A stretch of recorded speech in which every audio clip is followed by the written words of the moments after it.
What's up, everybody? Coach Justin, and I am here today to talk to you about the quality of food. Yes, we are going to talk about all natural, organic, steroid-free Tibetan monk blanched almonds. Not quite that crazy, but you know, the quality of food is something that is definitely been a huge thing as of late with all the processing and everything that we see everybody do in the media and all this other kind of stuff. And to be honest with you, it's only about in my opinion, it's only about halfway accurate. Are they putting a buttload of stuff that we don't need to be putting into our bodies in the food? Absolutely. Is eating healthier food going to make you healthier? Eating cleaner food, organic things like that, going to make you healthier in the long run? Yes, it will. Here's the deal though, is at the point that we're at in this world, buying something organic almost doesn't mean anything anymore. And like I said, I won't get into my political stance or anything like that, but the regulations that these companies have to go through to be certified organic, it's not what you think it is. Really, the only way to get true organics, you know, greens or chicken or any type of meats is to grow it yourself. And even then, the seeds and the very grass that you're feeding or the feed that you're feeding your animals, they themselves have been modified in some way, shape, or form. So it's very difficult to get what we would consider real, organic, whatever. So that's not necessarily what I'm going to talk about today. I'm going to talk about the choices of food that we make as opposed to that organic label or that, you know, gluten-free, whatever. Today we're going to talk about the quality of protein, quality of fats, and quality of carbohydrates. Yesterday you guys heard me talk about glycemic index or glycemic load. So that has a lot to do with carbohydrates. So let's start there. Carbohydrates are not carbohydrates. They're not all the same.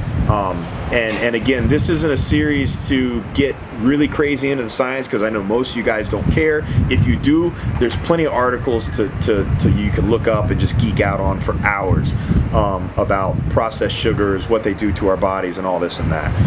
The bottom line is simple sugars are basically worse for us than alcohol as far as what it does to our bodies, our brain function, our liver, and everything else. There's ways around this with fruit and fructose because of the fiber that happens naturally in fruit.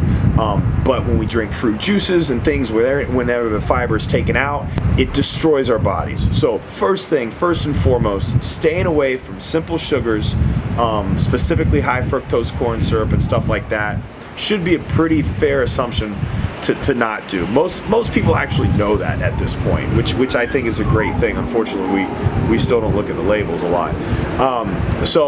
But as far as glycemic loads, we talked yesterday about how easily something is digested. We talked yesterday about how easily something is digested, and that would mean it has a low glycemic load, and then if it has a higher glycemic load. So just because something has a high glycemic load, like a high fructose corn syrup, doesn't necessarily mean that it's a bad thing, right? Like I said, we're not going to go super into every single food and what their glycemic loads are, but things like rice, basically anything that's higher processed is going to have a little bit of a higher glycemic load. So white rice is going to naturally have a higher glycemic load than a brown rice because it's been processed to the point where the germ's been taken out of it. Oats are a little bit slower releasing food, and that's why you see a lot of people eat those in the morning, and that's actually a good decision.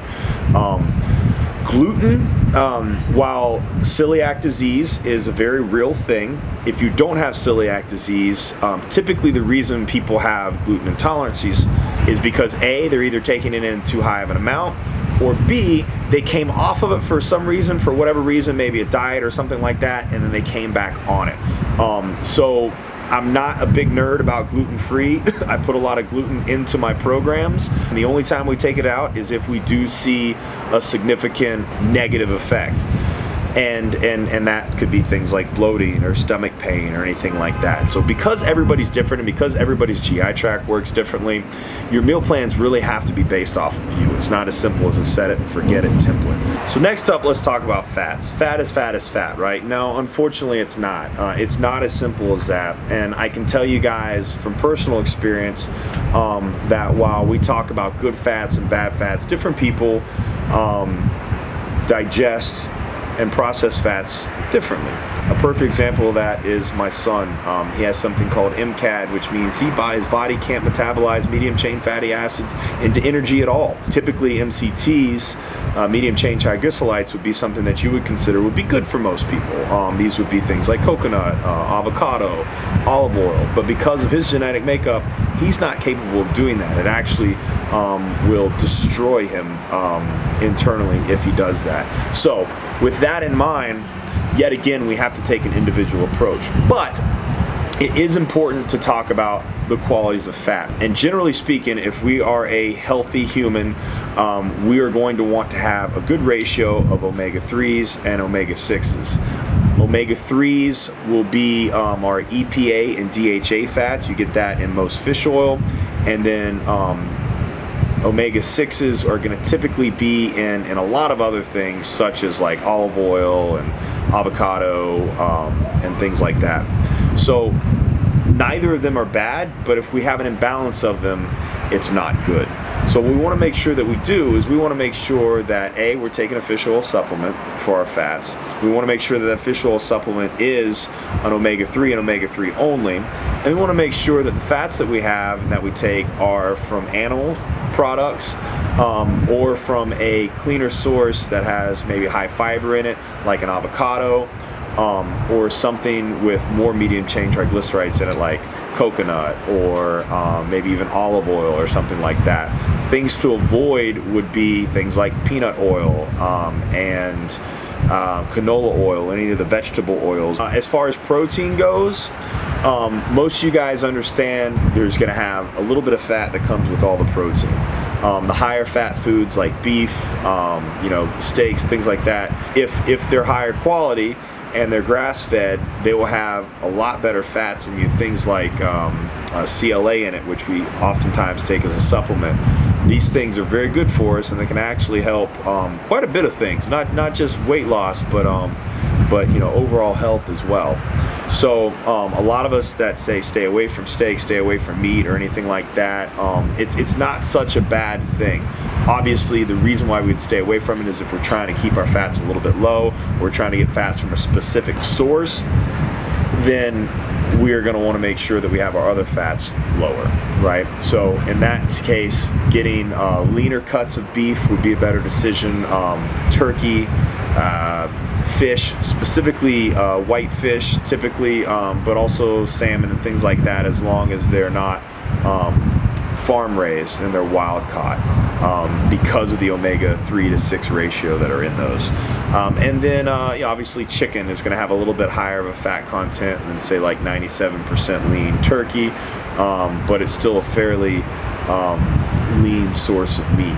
My biggest thing that I want to take home with you, that I want you guys to take home here, is we talked about the very first one is making something that's consistent for you, creating a diet that you can have for the rest of your life. And if you're on a budget and eating organic grass-fed beef for the rest of your life is not conducive to your budget, then don't buy it.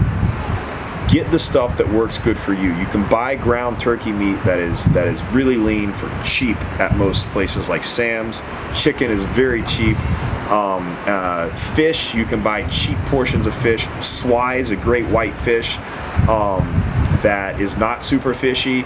It's most places is significantly cheaper than even tilapia, which is not a great decision, by the way. Tilapia is like the cockroach of the sea. Typically it's raised worse than chickens are, but again, we won't get into that. So just make those decisions when you're putting your meal plans together, when you're putting your diets together, and make sure that we have the protein, the fats, and the carbohydrates. We're taking into consideration not just the macros, but we're taking into consideration what type of carbohydrate am I taking in? What type of fat am I taking in? Is it a bad fat? Is it a good fat? Hopefully that helped you guys out. Hopefully I didn't ramble too much. As always, if you guys have any questions for me, feel free to email me. We're at liftandletlivefit.com. Make sure you sign up for the challenge. You got until July 1st to register and to submit your photos so you are valid for the free month's worth of meal plans and training. We'll see you guys tomorrow.